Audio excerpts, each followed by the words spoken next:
from those I love and all the memories of Christmases before. Bring me home again.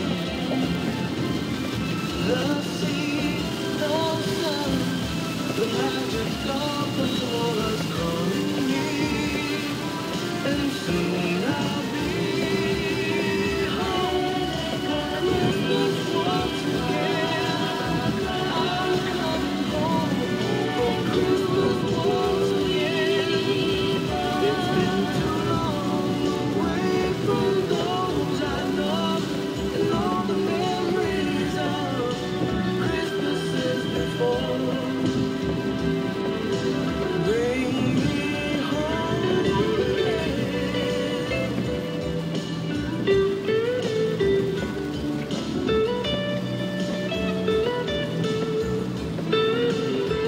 It's been too long away from those I love and all the memories of Christmases before.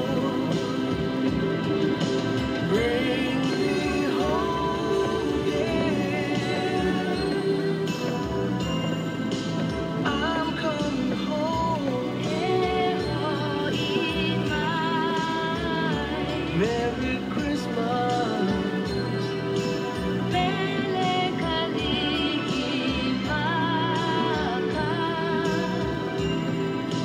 I'm coming home.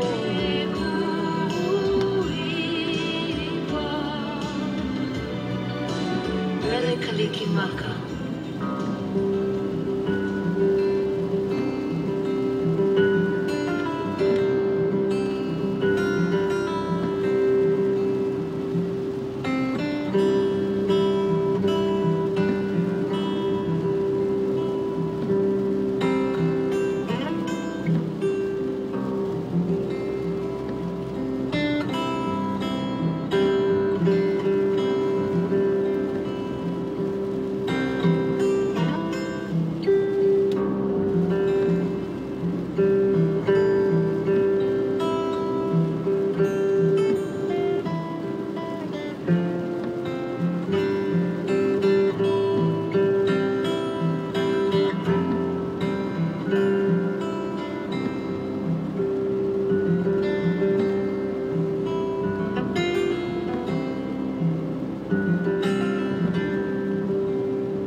That's Makana on slide key guitar, and Do You Hear What I Hear?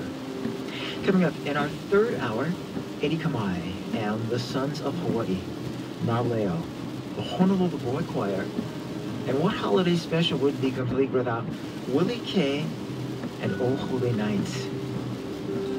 Kanikapila Sunday continues. Stay tuned.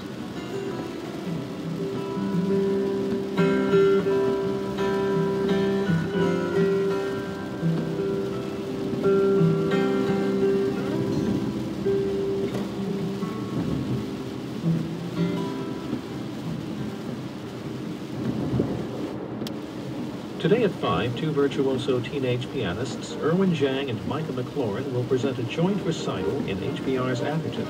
Both of these young men performed with distinction in many competitions and festivals, and they are presenting this event as a benefit for Hawaii Public Radio, performing solo works by Bach, Liszt, Rachmaninoff, and Gershwin. Tickets at the door.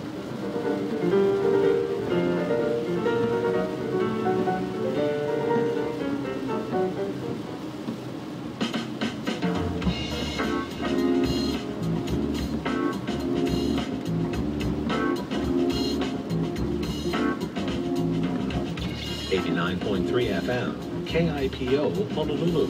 Listener-supported Hawaii Public Radio.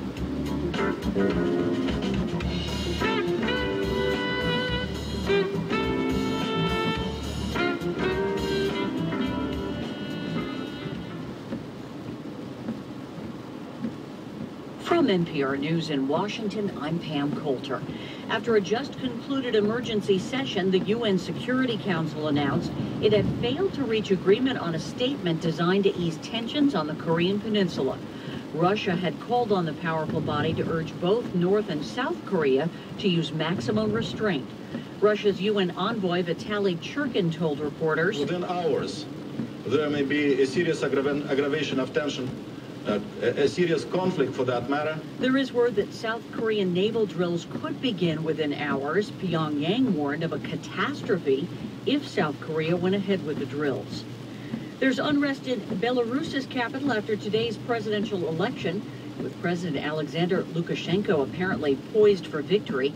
One of his opponents and several journalists were beaten by riot police.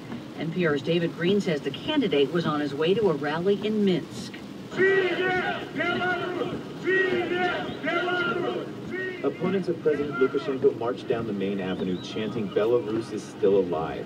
For citizens who've been crying out for democratic freedoms, the street protest seemed like a positive step, but then came some ugly reports. On his way to the rally, opposition candidate Vladimir Nikolaev was beaten and hospitalized. A New York Times reporter and photographer were also injured, and the newspaper says police were doing the beating.